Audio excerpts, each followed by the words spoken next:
some social worth. So I'm sitting in this absence disciplinary, return to work support meeting. They don't like it when you use the wrong vocabulary because my absence record is higher than the targets they've set me. Sorry, key performance indicators. Targets seem harsh and unreasonable when you start trying to apply them to sick people, but KPIs there, somehow less evil.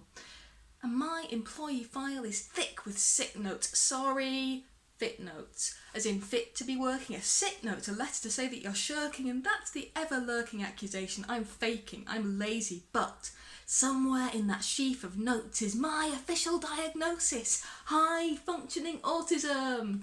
And everyone knows that first bit is bullshit. I'm barely functioning, and they wish I'd hand in my notice, and I wish I'd hand in my notice, but what that high-low distinction means is this person can probably hold down a job. Maybe not too high paid, nothing special, but they can earn a wage even though they are lesser. Let them do something with spreadsheets, they'll like that better. And even though, yes, they can say they're disabled, demand reasonable adjustments like maybe a table in a quieter corner. If they say they can't cope, they can't work at all, well, tough. They're high functioning. No metric on a DWP form is ever going to find them wanting, let alone needing help. So this job, I have to do it. It will have to do. Even though I know and they know I'm going to break down at my desk today, tomorrow and all next week too. So I say to my boss as she looks through my notes, there's some things in the workplace I struggle to cope with because I'm autistic. She looks up as if I've just said something horrific. No, you're not. Well, that's news to me, and my brain doesn't like me to contradict people it sees as official, and this woman's holding a clipboard. But I'm pretty sure about this one, so I try again. No, you've had the letter from my assessment. I have autism. At this point, I'm guessing, which magical phrase do I need to impress her? No, you haven't. What you've got is Asperger's syndrome. Now let me rewind. You'll have to excuse me, it's something my mind likes to do, no tangent unfollowed, but this information might well be new to you. Hans Asperger was a Nazi.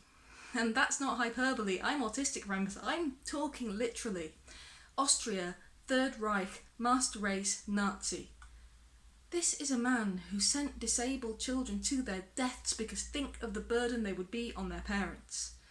But apparently, he made the groundbreaking discovery that some of us might not be as bad as we seem to be, that we might have our uses, have some social worth.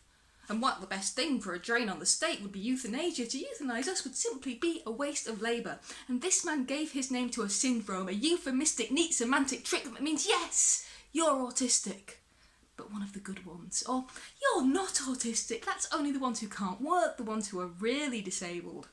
It's a measure of worth, if your worth can be measured in wages.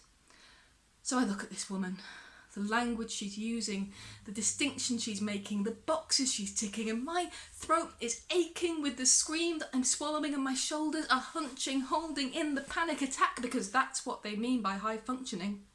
That you can look into the eyes of someone who'll give you the name of a Nazi to make the linguistic distinction that you should be able to work. Because really, how else are you supposed to prove your worth?